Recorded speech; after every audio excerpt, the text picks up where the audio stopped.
Assalamualaikum, hello and welcome. You're watching Cadbury Dairy Milk PSL Hangama, presented by Lifebuoy Herbal Shampoo, brought to you by Neo, by Kaizen Paint, powered by HBL, refreshed by Coke. मैं हूं जिशान मलिक और आज का match Multan sultans और लाहौर कलंदर्स का हुआ, लेकिन लाहौर कलंदर्स ने वही किया जिसका हमें डर था। आज दो छक्के लगे हैं मैच में, एक लाहौर कलंदर्स का जो कि 6 मैच हार चुकी है, दूसरा छक्का लगा उसामा मीर का जिन्होंने 6 विकेटें हासिल की। ये विकेटें कैसे हासिल की, नजर यही आ रहा था कि जब हिटिंग की कोशिश कर रहे थे बैट्समैन लाहौर कलंदर्स के तो वो आउट हो रहे थे। बहरहाल वाकया मुझे याद आ गया, एक घुड़ दौड़ हो रही थी, घोड़े रेस में थे और एक शख्स बड़ा उछल उछल कर दाद दे रहा था। उसे जब पूछा गया, यार तुम्हारा घोड़ा तो सबसे आखिर में है, तुम क्यों इतने खुश हो रहे हो? उसने कहा, मेरा घोड़ा वो है जिसने सब घोड़ों को आगे लगाया हुआ है। तो लाहौर कलंदर्स ने भी सब टीमों को आगे लगाया हुआ है, खुद सबसे वो नीचे हैं। लेजेंड क्रिकेटर सलीम मलिक साहब मेरे साथ मौजूद हैं, साबिक test fast bowler Abdul Rauf साहब मेरे साथ मौजूद हैं। बहुत शुक्रिया सर, मैच आपने यकीनन देखा, वही हुआ जिसका डर था। लेकिन आज एक बंदे को दाद देनी बनती है, मुकार यूनुस साहब। उन्होंने कहा था कि जनाब स्कोर ज्यादा होगा और हुआ, हाईएस्ट टोटल है जी 214। मैं बताऊं आपने डाउट किया था उनकी बात पे, आपका जवाब देना बनता है। देखिए, मैं अपनी बात पे बिल्कुल 200% स्टैंड कर रहा हूं। अच्छा, दुनिया के किसी एक्सपर्ट को बुलाकर पूछें कि ये जो पिच है, अगर इस पे आपके पास जेन्युइन स्पिनर्स होते, क्या 150 रन आप कर सकते थे? नहीं कर सकते थे। अब दूसरी तरफ देखें कि जो एक तो हमारे जो एक्सपर्ट थे वकार यूनुस साहब, उन्होंने ये बात की पिच रीड करके कि हाई स्कोरिंग मैच होगा, जबकि पिच किसी सूरत भी हाई स्कोरिंग मैच वाली नहीं थी। अगर आपके पास अच्छे स्पिनर्स होते, स्लो बॉलर्स को पिच मदद कर रही थी और 160 रन करना भी यहाँ पर बहुत ज्यादा मुश्किल हो जाता। अच्छा। मगर दाद देनी चाहिए लाहौर कलंदर की मैनेजमेंट की कि जो जिन्होंने वकार यूनुस की बात को 10,000% दुरुस्त साबित करके दिखाया, क्योंकि वो भी वही उनके मेरा पार्टनर थे, fast bowling partner Raqib Javed, जो कि लाहौर कलंदर की टीम को चला रहे हैं, और उन्होंने ऐसी बेमिसाल टीम मुंतखब की इस पिच को देखकर कि जिसने मुल्तान जैसी टीम से 214 रन इस पिच पर करवा दिए। एक ऐसी पिच जो स्लो बॉलर्स को सपोर्ट करती थी, जो स्पिन बॉलर को सपोर्ट करती थी, वहां पे फास्ट बॉलर से बॉलिंग करवाई और इनके जो स्पिनर्स हैं लिंडे, यानी कि जिनको साउथ अफ्रीका से स्पेशली बुलाया गया रिप्लेसमेंट पे, उसकी राशिद की, उससे 2 ओवर करवाए इन्होंने, और उसके बाद जो दूसरा सलमान फयाज स्पिनर खिलाया उससे 1 ओवर करवाया। अब आप इनका देख लें कि इनकी स्ट्रेटजी देखें और इनकी गेम प्लान देखें कि कैसी पिच जो स्पिनर्स को सूट कर रही है, उस पर आपने स्पिनर से 2 ओवर करवाए, तो उसके बाद फिर रिजल्ट यही आना था जो आया। इनका मेंटल लेवल चेक करना चाहिए। देखें ना, 8-8 साल से ये यहाँ पर काम कर रहे हैं। आपने कहा था प्रोजेक्टेड स्कोर तकरीबन 180, और वो भी आपने कहा था कि एक बड़ा टोटल हो सकता है, तो 214 मार दिया। उसकी रीजन ये थी, मैंने डर के कहा था, मैंने ज्यादा कहना था। मैं आपको सच बता रहा हूँ, उसकी रीजन ये थी कि आप देखें, मैं उनकी बॉलिंग जब मैंने आपको कहा था कि इनकी बॉलिंग बहुत वीक है बिल्कुल, क्योंकि ना उनके पास स्पिनर हैं, क्योंकि जो विकेट जो दिखाई गई थी, जो जिसपे वकार ने कहा था स्कोर बहुत होगा जो भी होगा। अच्छा। मगर बात यह है कि वो उस विकेट को पिच को देखते हुए नजर आ रहा था कि तीसरा मैच है इस पिच में, तो डेफिनेटली स्पिन को हेल्प करना वो होना ही होना था, क्योंकि वो जब आप स्पाइक्स लगते हैं एक विकेट पे, आप 3 दिन मैच खेलते हैं, तो विकेट का ना चाहते हुए भी उस पर टर्न आता है। स्पिन को हेल्प करना था, हमें नजर आया भी है कि हेल्प किया है मुल्तान सुल्तान्स के बॉलर्स को। लेकिन सर, जैसे कि अभी रऊफ भाई भी कह रहे थे, सलमान फयाज को लाया आप टीम में, 1 ओवर करवाया, 11 रन उसको पड़े, ठीक है अपनी जगह पर, 1 ओवर करवा के आपने साइड पे कर दिया। लिंडे से भी आपने सिर्फ 2 ओवर्स करवाए, 25 स्कोर उसको पड़ा, अपने स्ट्रेंथ को तो यूज नहीं किया ना। देखें, वो बात ये है ना, ये तो कप्तान की अकल को दाद देनी चाहिए ना, जिसको यही नहीं पता कि इस विकेट पे किस बॉलर से बॉलिंग करवानी है। मैंने बार बार आपसे कहा था कि ये मैच एक ही सूरत में जीत सकते हैं कि इनकी बॉलिंग को जितना भी पड़ जाए, बैटिंग इनकी जितवाएगी, क्योंकि वो टाइम चला गया हुआ है कि ये जब इनके बॉलर आउट किया करते थे। सही। हर टीम को आप देखिए कि मैच कौन जितवा रही है, जिसकी बॉलिंग साइड अच्छी बॉलिंग करती है, और मैच वही आज देखें सामा, सबसे मैं समझता हूँ उसने कोई बहुत अच्छी बॉलिंग नहीं की। अच्छा। अगर अब उसके पहले 2 ओवर्स देखें आप, तो उसके पहले 2 ओवर्स में उसको मेरे ख्याल 32 के करीब स्कोर था, और उसके बाद और उसने कोई एक्स्ट्राऑर्डिनरी बॉलिंग नहीं की, पाँव में बॉल फेंक रहा था, मगर चूंकि पैनिक बटन उनका दबा हुआ था कि हमने चेज करना है, हिट आउट किया और उसको उसमें विकेटें मिली, हालांकि कैचेस भी गिरे। मगर बात यह है कि इस टूर्नामेंट में हम वही टीम जीतेगी, कोई भी टीम ले लें, वो हमेशा बॉलिंग साइड मैच जितवाती है। आप तो एक टारगेट सेट करके देते हैं, आपकी बॉलिंग अच्छी नहीं होती तो आप जो मर्जी कर ले, आप जितना मर्जी बड़ा स्कोर कर ले, आईपीएल के मैचेस आप देख लें, विराट कोहली की टीम सबसे अच्छी टीम होती थी, 200 सवा 200 करते थे, चूंकि उनकी बॉलिंग नहीं होती थी तो वो मैच हारते थे। तो यही हाल लाहौर कलंदर का हुआ है। और जो मैनेजमेंट को रऊफ इतना क्रिटिसाइज कर रहे हैं को अभी उन्होंने बहुत कम किया है। अभी आगे बारी आ रही है उनकी। तो ये जितनी देर ये बॉलिंग अपनी ठीक नहीं होगी, ये लाहौर कलंदर मुझे नहीं लग रहा आगे रह गया है मलिक साहब। अब तो खैर मैच तो वो हार गए हैं। अब तो खैर वो लाहौर कलंदर की धमाल ही रह गई है, बाकी तो कुछ नहीं है। मैच नहीं रह गया, सिर्फ धमाल रह गई है। मैच अब तो कोई चांस ही नहीं है जी, कोई चांस अब देखिए मेरा ख्याल है कि कोई चांस नहीं है। और बेसिकली जो आपने बात की क्रिटिसाइज इसलिए बनता है कि मैंने आपसे पहले भी बात की कि ये फ्यूडल सिस्टम यहाँ पर नहीं चलना चाहिए। अगर आप इस तरीके से फ्यूडल सिस्टम के तहत सिस्टम चलाएंगे ना, तो कोई सिस्टम आपका नहीं चलेगा, कोई आपका इदारा फ्लोरिश नहीं करेगा। आपका जो बड़े से बड़ा ब्रांड जिसको आप बनाने जा रहे हैं बिग बैश या आईपीएल के मुकाबले में, वो भी बैठता जाएगा। आप अपने देखें ना कि ये क्या कर रहे हैं कि आप ये प्रोफेशनल इदारे हैं, इनको प्रोफेशनल लोगों को हायर करना चाहिए। ये नहीं हो सकता कि नौ आपके एडिशंस हो रहे हैं और 9वें एडिशन में ना आप कोयटा ग्लैडिएटर की देखें, उन्होंने बिल्कुल बेकार सारा सिस्टम पीछे किया और वही उनकी मैनेजमेंट चाह रही है। लाहौर कलंदर की वही मैनेजमेंट चाह रही है, इस्लामाबाद कराची की और पेशावर की वही मैनेजमेंट चाह रही है। एक सिंगल आप चेंज नहीं करते तो नहीं, गलतियों से यार इतना बड़ा कंट्री है, आपकी 70 साल से सिस्टम चल रहा है, बेशुमार आपके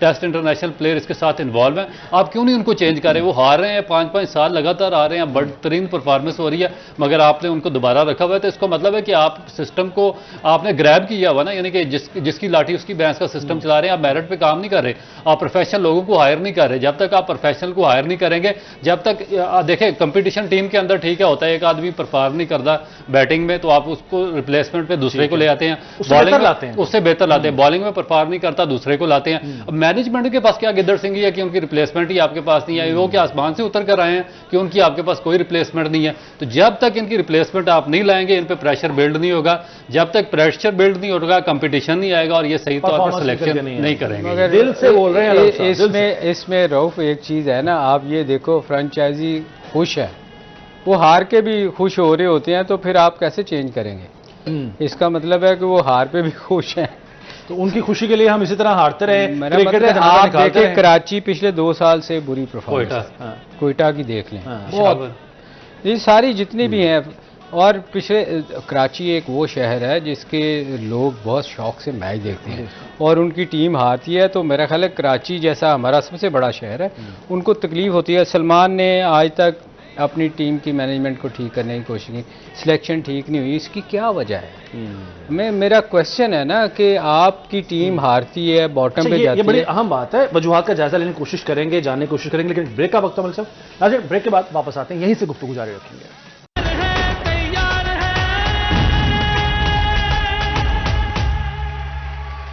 हंगामा में एक बार फिर खुशामदीद कहते हैं आपको। आज का मैच मुल्तान सुल्तान्स ने जीत लिया और लाहौर कलंदर्स 6 के 6 मैच हार चुकी है। कोई उम्मीद नजर नहीं आती आगे मुस्तकबिल में लाहौर कलंदर्स के लिए। बहरहाल आज के अगर मैच की हम बात करें, अच्छा ये बड़ी अजीब सी बात है कि 60 रन से शिकस्त हुई है लाहौर कलंदर्स को, यानी मुकाबला कहीं करते दिखाई नहीं दिए।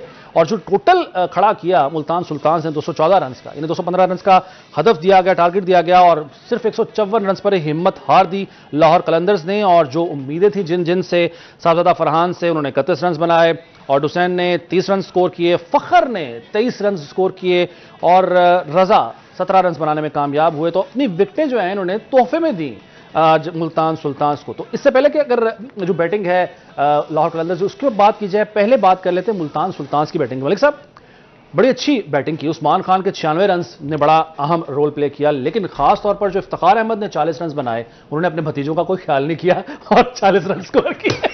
और 40 रन ही जो हेंड्रिक्स ने बनाए हैं, ये बड़ा अच्छी जो है बैटिंग है। लेकिन इसमें जो खास बात है, 4 रन पे पहली विकेट गिर गई थी, रिजवान को 0 पे आउट किया।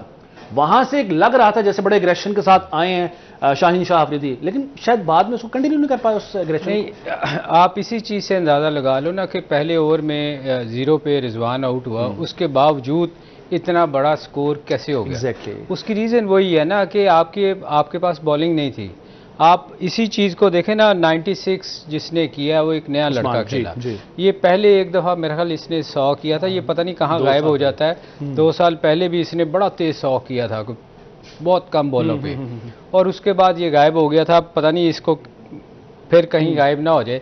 बात ये है कि इस सिचुएशन के बावजूद कि 0 पे आउट करने के बावजूद 211 रन या 200 कितना 214 रन करवा दिए। इसका मतलब है कि आपकी बॉलिंग कितनी वीक थी कि आपने 214 रन करवा दिए।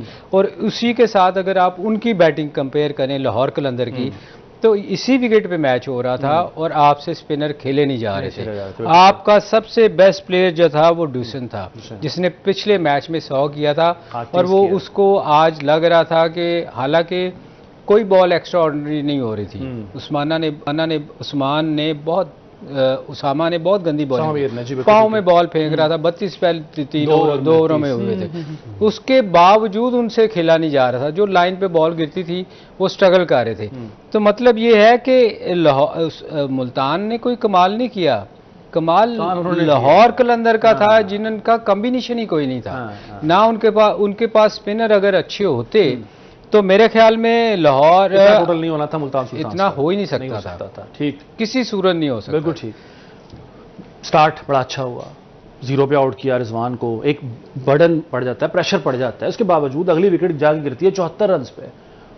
बॉलिंग है नहीं, या वही हम जैसे बात करते हैं कि सही तरह इस्तेमाल नहीं की गई। देखिए, एक रिप्लेसमेंट भी नहीं है, दूसरा जो है वो भी सही तौर पे इस्तेमाल नहीं कर रहे। आप देखें कि क्रिकेट की एक सेंस होती है, आप अगर उसको सेंस के अबव जाकर खेलेंगे तो फिर आप जो रिक्वायर्ड रिजल्ट होंगे वो हासिल नहीं कर सकेंगे। आप देखिए, टेस्ट मैच हो जाते हैं, अगर स्पिन पिच होगी तो वहाँ पे 1-2 स्पिनर लगेंगे, वो पूरी टीम को आउट कर देंगे। आप तीसरा या चौथा बॉलर वहाँ पर नहीं लाते। सीम पिच बनती है तो वहाँ पे जो सीम बॉलर होते हैं, 2 सीम बॉलर आते हैं, 5-5 विकेटें लेते हैं, टेस्ट मैच खत्म कर देते हैं। यही T20 क्रिकेट में भी होता है कि अगर स्पिन पिच है, जिस तरह हम कह रहे थे स्लो पिच है, तो उसके हिसाब से आपको बॉलिंग करनी चाहिए थी। अगर आप एक स्पिन पिच पे आप 7 बॉलर से बॉलिंग करवाएंगे ना, तो फिर 214 रन भी मैं कहता हूं कि अभी थोड़े किए उन्होंने। 250 रन होने चाहिए थे, जहां पे ये रिजवान, इससे कप्तानी का अंदाजा लगा लो ना कि एक बड़ी इंपॉर्टेंट बात, बंदे को सेंस ही नहीं है कि ये विकेट उसको जज ही नहीं करनी आ रही। जो बात आप हमेशा कहते हैं कि इसको कप्तान बनाया जाए। आप जो बात हमेशा करते हैं ना कि कप्तान को अगर बॉलर को मार पड़ भी रही है तो उसे हौसला दे जाके, वो आज हमें नजर आया। उसामा मीर ने बात करते हुए कहा भी है कि मुझे शुरू में मार पड़ रही थी, लेकिन मेरे साथ कप्तान ने कोऑर्डिनेशन रखी, मुझे हौसला दिया, तो वो चीज नजर आई है। ये मेरा ख्याल डिफरेंस अगर दोनों कप्तानी में देखा जाए तो इस टूर्नामेंट में अगर आप थ्रू आउट द टूर्नामेंट देखें तो वाहद एक रिजवान है जो जाके अपने प्लेयर्स के साथ बात करता है। हौसला बढ़ाता है। एक तो वो विकेट कीपर है, आज तो खैर नहीं कर रहा था। अदरवाइज अगर आप देखें ना तो जो विकेट कीपर होता है ना, उसको बेहतर क्लियर नजर आ रहा होता है बाकियों के निस्बत। आप धोनी की मिसाल ले लें, दुनिया का नंबर 1 कैप्टन मैं समझता हूं उसके। उसने आज तक जितने भी डिसीजन लिए 99% उसका रिव्यू आउट होता था। उसकी रीजन ये थी कि उसको क्रिकेट की सेंस थी। आज जो आप देखें, आप बाकी कप्तानों को अगर कंपेयर करें तो मैंने बहुत सारे मैचेस इसी में देखे हैं कि बाउंड्री पे खड़े रहते हैं, पार्टी होती है, कोई आके बॉलर को समझाने वाला मेहमान आए होते हैं जी, मेहमान बने होते हैं। ये क्रिकेट सेंस तो यही है ना कि आप अगर कोई बुरा अच्छा नहीं कर रहा तो कप्तान का काम है, या सीनियर प्लेयर जो हैं उस वक्त अगर कप्तान दूर फील्डिंग कर रहा है तो ये ड्यूटी उनकी होती है कि आके उसको समझाएं कि यार ये तू गलती कर रहा है। अच्छा। ये नहीं होता कि आप खड़े यूं करके तमाशाई की तरह खड़े हैं हाथ बांध के और मार पड़ रही है। तो ये और रिजवान में बाकी कप्तानों में फर्क है। इवन वो आप देखें कि वो इतना जज्बाती है कि खुशदिल ने 3 कैच गिराए, वो फिर भी जाके उसको शाबाशी दे रहा है, कोई बात नहीं तो अगला भी गिरा। मगर ये उसकी कप्तानी में फर्क है कि वो हौसला देता है कि यार जाके बंदे को अंडर प्रेशर नहीं लेके आता। वो एक कहता है कोई बात नहीं, हो गया, अगली दफा तू करे, आगे बढ़ो। तो ये एक अच्छे कप्तान की निशानी होती है कि वो जाके ना अपनी टीम को उठा के रखता है, बजाय देखिए जब कप्तान गिरता है ना, जब वो सर फेंक के खड़ा हो जाता है तो बाकी टीम वैसे गिर जाती है। बिल्कुल ठीक। तो ये उसमें एक अच्छी चीज है, ये डिफरेंस हमें नजर आया, ना सिर्फ आज के मैच में बल्कि पहले के मैचेस में भी। जैसे कि रिजवान की कप्तानी को सराह रहे हैं मलिक साहब भी, आपको भी नजर आया? बिल्कुल सही कह रहे हैं, क्योंकि सलीम भाई को, क्योंकि इसलिए मैं इनको सेकंड करूंगा क्योंकि इन्होंने हमें सबसे लंबा अर्सा पाकिस्तान की कैप्टनसी की है और बड़े सक्सेसफुल कैप्टन रहे हैं। उनसे ज्यादा कोई नहीं जानता कि एटीट्यूड क्या होता है कैप्टन का और किस एटीट्यूड में आपकी टीम उठती है। और अगर किसी ने धोनी से सीखा जिसको मिस्टर कूल कहते थे, तो मेरा ख्याल है कि मोहम्मद रिजवान है जिन्होंने उनसे सीखा है कि किस तरीके से कैप्टनसी करनी है। अगर आप नीचे जाते हैं डोमेस्टिक लेवल पर, जूनियर प्लेयर्स आपकी टीम में आते हैं, तो कम्बिनेशन किस तरह बिल्ड करना, उनका कॉन्फिडेंस किस तरीके से बूस्ट करना है, उनका मोराल कैसे बुलंद करना है, ये रिजवान ने एग्जैक्टली सीखा है और वो एग्जीक्यूट कर रहा है, वो नजर भी नजर आ रहा है। अब एक और मसला जो बाकी कैप्टन है उनमें क्या, अब शादाब खान है या वो क्या शाहीन अफरीदी है या दूसरे, बाबर तो खैर वो मेरा ख्याल है कि इतना इंटरेस्ट इस वक्त ले ही नहीं रहा कप्तानी का, क्योंकि कल सलमान अरशाद और जो दूसरे बॉलर उनको रन कंसीड हो रहे थे, मगर वो बाउंड्री लाइन पे खड़े थे, उनको कोई परवाह नहीं थी। जो बाकी ये दो है, ये क्या आप कप्तानी छीनेंगे तो फिर अगला ऐसे ही रिएक्ट करेगा ना, दूसरा फिर वो ना लेगा, कहेगा मैंने कैप्टनसी, मैंने कवर करने की कोशिश की थी मगर वो उन्होंने बोल दिया। लेकिन एक और चीज, जो बाकी दो ये क्या कर रहे हैं, शाहीन अफरीदी और ये जो है शादाब खान, इनका तो एटीट्यूड टोटली रॉन्ग है ना, कि इनकी मैनेजमेंट के साथ ना कोई प्लानिंग है ना एग्जीक्यूशन है। जब इनका दिल करता नंबर 3 पे बैट लेके आ जाते हैं बैटिंग करने, जब इनका दिल करता नंबर 7 पे चले जाते हैं। मसलन इस तरह तो एक क्लब की टीम भी नहीं चलती ना। आज देखिए नंबर 5 पे शाहीन अफरीदी खुद आ गया, नीचे आपके ब्रैडफोर्ड को आपने खिलाया, आपके साथ वैसे कोशिश की थी आउट होने की भी, वो कैच खैर नहीं हो सका। बहरहाल मजीद बात करते हैं, नाज़रीन एक ब्रेक का वक्त हुआ है, ब्रेक के बाद दोबारा आप PSL हंगामा में आपके साथ होंगे।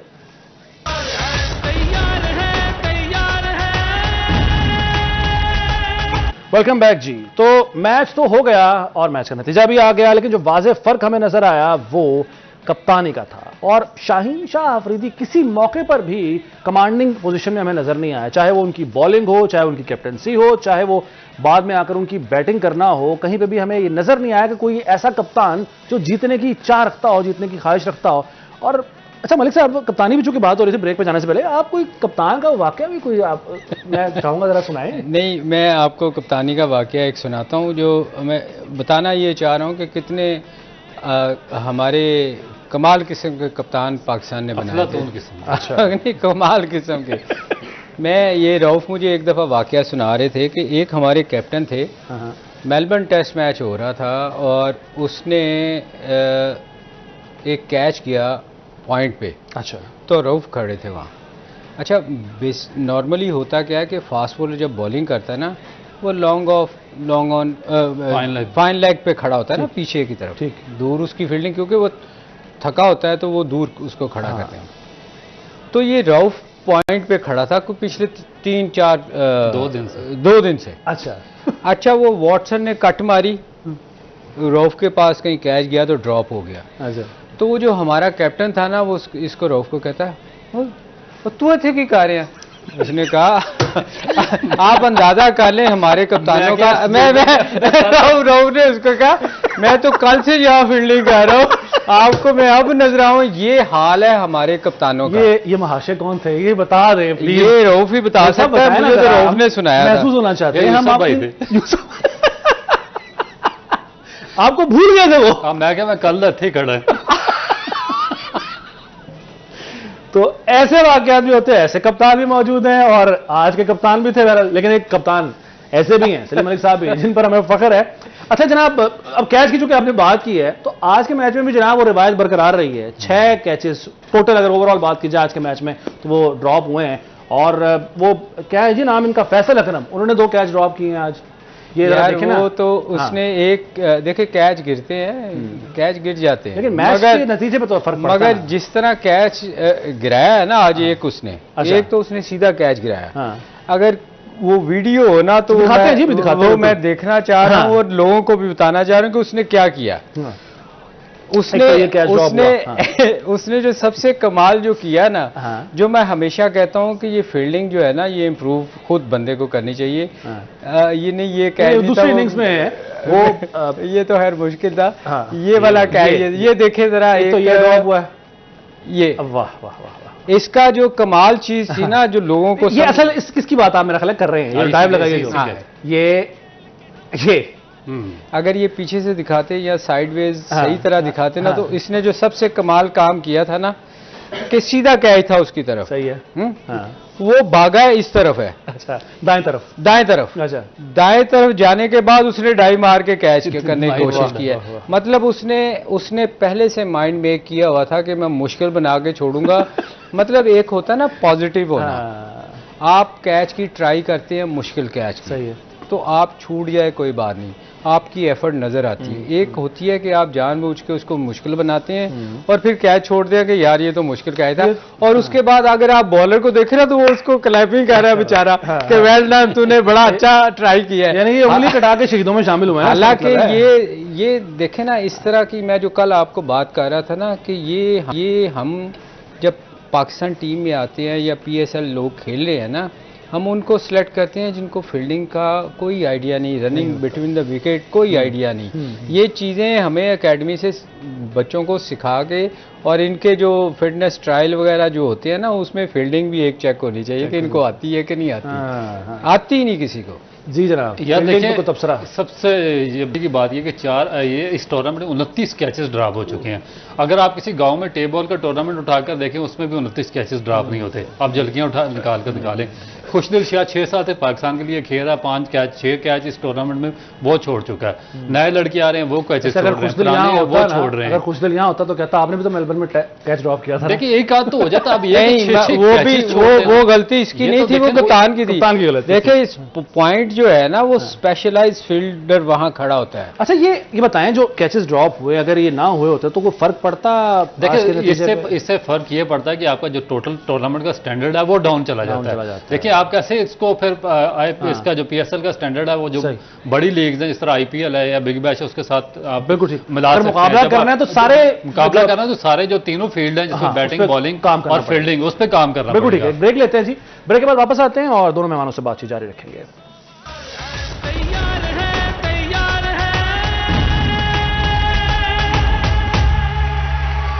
वेलकम बैक जी। तो नाज़रीन, आज के मैच के हवाले से ओवरऑल अगर बात की जाए पूरे पीएसएल की, तो एक बात पर तो मुत्तफिक है रऊफ साहब भी, सलीम मलिक साहब भी, कि बॉलिंग पे काम करने की बहुत जरूरत है हर टीम को। लेकिन आज के मैच में भी वो बॉलिंग की जो कमजोरियां हैं वो एक्सपोज होकर सामने आ गई। मेरा सवाल मलिक साहब ये है कि ये जो बॉलर्स हैं, जैसे अब जमान खान को देख लें, 4 ओवर्स में 43 स्कोर खाया, कोई विकेट नहीं ली, इस तरह के बॉलर्स के साथ हम इंटरनेशनली खेल सकते हैं? जो बड़ी बड़ी टीमें हैं, प्रोफेशनल टीमें हैं, उनके साथ हम कैसे मुकाबला कर सकेंगे? नहीं, इनको देखें, आगे वर्ल्ड कप आ रहा है, इनको बहुत प्रॉब्लम होगी, क्योंकि जमान और जूनियर जो है वसीम जूनियर, ये दो वो बॉलर हैं जो रेगुलर पाकिस्तान की तरफ से खेलते हैं, और ये पीएसएल में हम जो उनकी बॉलिंग देखने को मिल रही है वो कोई इतनी अच्छी स्टैंडर्ड की नहीं है।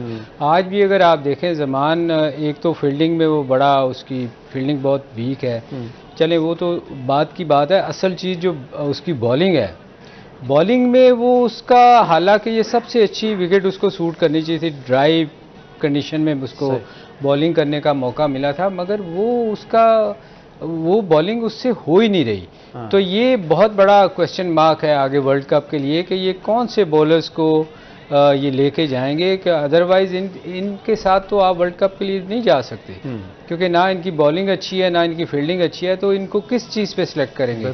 इवन वसीम बहुत अच्छी बॉलिंग कर रहा था जूनियर, मगर वो भी स्ट्रगल कर रहा है इस टूर्नामेंट में। अच्छा, तो ये क्वेश्चन मार्क है। बिल्कुल, बात वही है ना कि ये पीएसएल अपनी जगह, बाकी सारे मामला अपनी जगह, लेकिन इसका एक बड़ा मकसद ये भी है कि इमर्ज हों यहाँ से प्लेयर्स, उनको हम लेके जाएं, इंटरनेशनली खिलाएं। इन बॉलर्स के साथ तो हम किसी भी बड़ी टीम के साथ कंपीट ही नहीं कर सकते। देखिए, हम शुरू से यही बात करें कि जब तक आप लंबी क्रिकेट नहीं खेलेंगे आप डेवलप नहीं हो सकते। अब ये जो जितने भी बॉलर हैं, जैसे जमान खान है, उसके बाद हारिस रऊफ है, या वसीम जूनियर है, मोहम्मद हसनैन है, शाहनवाज दानी है, अब ये नया बॉल हाथ में पकड़ने से डरते हैं। जब तक आप फर्स्ट क्लास क्रिकेट नहीं खेलेंगे आप नए बॉल को से बॉलिंग नहीं कर सकते। और जो डेप्थ में होता है वो तो हर बॉलर ने एक एक ओवर करना होता है, शायद एक ओवर आपने सेव करना होता है। ये अपनी सारी एनर्जी उसी पे लगाते हैं जो रिवर्स स्विंग आखिर पे होती है। अब ये हो रहा है कि अब वहां से थोड़ा सा इनकी बॉलिंग यूजलेस हुई है, नया बॉल इनसे करना नहीं आता। तो इसी वजह से आप देखेंगे जमान खान को हर दूसरे मैच में 50 या 52 रन हो रहे हैं, वसीम जूनियर को 45 रन हो रहे हैं, हारिस रऊफ इंजरी की वजह से बाहर हो गए हैं, नसीम शाह ऑलरेडी स्ट्रगल कर रहे हैं, शाहीन अफरीदी आपका नए बॉल से विकेट लेता था, अब वो दोनों तरफ स्ट्रगल कर रहा है, नए बॉल के साथ भी और पुराने से। हसनैन पीएसएल से बाहर हो गया, शाहनवाज दानी आज खेला 1 ओवर में 17 रन उसने दे दिए। ये कमाल है, उसको 1 ओवर करवाया है, उसको 17 रन उसने दिए। चलो मेरा मतलब मार पड़ कर लेते। अब उसामा भी तो है ना जी, पहले स्कोर पड़ा, बाद में जाके उसने और विकेट भी लिए हैं। उसामा, मैं आपको एक चीज बताऊं कि उसामा भी मेरा ख्याल में कि T20 में अगर इसको लेकर गया है तो बहुत बड़ी ज्यादती होगी अच्छा। पाकिस्तान के साथ, क्योंकि जिस तरह ये बॉलिंग कर रहा है इस टूर्नामेंट में, इस तरह नहीं हो सकता कि एक लेग स्पिनर 2 बॉलें शॉर्ट ऑफ लेंथ शुरू आधी विकेट पे मार दे और 2 बॉलें फुल टॉस कर दे, और इस तरह की बॉलिंग आपको एक लेंथ मेंटेन करनी पड़ती है। उससे ज्यादा अच्छा बॉलर मुझे आज फैसल अकरम लगा है, अच्छा। जो कि अपना पहला मैच मुल्तान सुल्तान की जानिब से खेल रहे हैं, उन्होंने बहुत अच्छी बॉलिंग की। दूसरे दो आरिफ विकेट लिए हैं, जी आरिफ याकूब जो है पेशावर के राइट आर्म लेग स्पिनर, उन पर भी नजर रखनी चाहिए, वो भी अच्छी बॉलिंग जो कल उन्होंने जबरदस्त जो उन्होंने कल मैच जितवाया। ये जो फैसल है ना, इस पे इनको काम करना चाहिए। आप देखें ये मुश्किल आर्ट है जो वो कर रहा है ना, ये इसमें बॉल कंट्रोल करना बड़ा मुश्किल होता है। जैसे लेग स्पिनर का कंट्रोल उसामा से कंट्रोल नहीं होता, वो आगे पीछे पीछे फेंक रहा है। ये जो है ना, ये फैसल, ये लड़का मुझे बेहतर लग रहा है, इसमें है कि इस पे अगर थोड़ी सी मेहनत की जाए ना, जैसे कुलदीप यादव इंडिया से था, ये चाइना में नहीं है। हाँ, ये चाइना में, इसको बहुत कम बॉलर हैं जो आपको दुनिया में नजर आएंगे इस किस्म के। तो ये एक वाहद बॉलर है जो जो कहते हैं ना वैरायटी जिसको कहते हैं क्रिकेट में, वो इसके ऊपर अगर थोड़ी सी मेहनत की जाए। सवाल तो फिर वहीं पर आ जाता है ना, मेहनत करे कौन? नहीं, ये तो जो फिर उसको जिन्होंने खिलाना है उनको मेहनत करनी पड़ेगी ना। इसको और खराब कर दे जो उनका कोचिंग स्टाफ है ना, जब भी आप पाकिस्तान के कोचिंग स्टाफ में भेजते हैं बॉलिंग स्टाफ, वो सारे सिफारिशी रखे हुए हैं। पिछले 3 साल से कह के थक गया हूँ, बल्कि 5 साल हो गया। जो बॉलर आते हैं सबके सब वहाँ पे 2 साल लगाते हैं। मगर रऊफ, ये इसके लिए आपको अगर पाकिस्तान के लिए खेलना तो आपको खुद भी मेहनत करनी चाहिए ना, आप इनके ऊपर ना रहें। आप देखें, एक चीज़ होती है कि आप अपनी कितनी मेहनत करते हो। तो ये लड़का एक ऐसा है, अगर उसको कोई अच्छा कोच मिल जाए, अच्छा कोच। अच्छा, मैं एकेडमी की बात फ्री है वैसे आजकल? नहीं, मैं तो लेग स्पिनर की बात कर रहा हूँ जो स्पिन को कोच करता हूँ। वैसे मैं बेसिकली आया लेग स्पिनर ही था, मगर मैं अपनी बात नहीं कर रहा, मैं जेन्युइन बात कर रहा हूँ। जो कोई अच्छा स्पिनर हो ना, इसको तैयार किया जाए तो ये एक अच्छी वैरायटी मिल सकती है पाकिस्तान को। फैसल अकरम ये तो अब जो फैसला साज हैं, अगर वो सुने ये सलीम मलिक साहब की बात, और ये बड़ी अहम बात है, और वो अपने तजर्बे की रोशनी में ये बात कर रहे हैं कि इस पर अगर मेहनत की जाए, काम किया जाए, तो ये पाकिस्तान के लिए एक अच्छा बॉलर साबित हो सकता है। अच्छा, चलो कुछ बॉलिंग की बात तो कर ली है, बैटिंग का अगर जिक्र करें, कामरान गुलाम ने बड़ा मायूस किया है। एक उनको चांस मिला, कैच उनका ड्रॉप हुआ, अगले गेंद पे फिर वहीं पे शॉट खेलते हुए कैच आउट हो गए। ये जो नॉन सीरियसनेस है, इनको नजर आ रहा है, एक टारगेट है। और सर एक और चीज, रोसो आपकी तरफ आऊंगा, 54 रन्स पर पहली विकेट गिरी, यानी 54 रन्स तक एक अच्छा स्टार्ट इन्होंने दिया था लाहौर कलंदर्स ने, उसके बाद पैनिक कर गए। देखिए, उसके बाद असल में इनके जो फिर स्पिनर्स आ गए और स्पिनर ने अच्छी जगह पे बॉलिंग की, और उसके बाद इनको खोलकर खेलने नहीं दिया, इस वजह से हुआ। दूसरा, जो इनकी बैटिंग लाइन है वो ऑलरेडी स्ट्रगल कर रही है, और तीसरा ये था कि जो रन्स थे इन्होंने बहुत ज़्यादा करवा दिए थे, और फिर जब बॉल ने ब्रेक करना शुरू किया और थोड़ा सा स्लो हुआ तो उस पर फिर बिल्कुल ये मिसगाइड हो गया। और ये जो आपने कामरान गुलाम की बात की, ये बड़े सीजनल प्लेयर हैं, ये फर्स्ट क्लास में भी इन्होंने परफॉर्म किया, पिछले 4-5 साल से ये कंसिस्टेंट स्कोरर हैं। अच्छा। मगर बात ये कि इनको कंसिस्टेंट चांसेस इस तरह नहीं मिलते, कभी कभार एक आध मैच, जिस तरह इनके जो मेजर प्लेयर थे, आज शायद ओप नहीं खेला, या बाकी इनके बैट्समैन थे, अब्दुल्ला शफीक नहीं खेला, तो उनकी जगह पे एक आध मैच में इनको चांस दिया। अगर रेगुलर इनको चांसेस वगैरह देंगे तो मे भी ये कंडीशन भी थोड़ी बैटिंग के लिए सेकंड ठीक है, साजगार नहीं। बहरहाल वक्त खत्म हो गया। सलीम मलिक साहब, अब्दुल रऊफ साहब, आपका बहुत शुक्रिया। नाज़रीन, निशान मलिक को पीएसएल हंगामा से इजाजत दीजिए। अल्लाह हाफिज।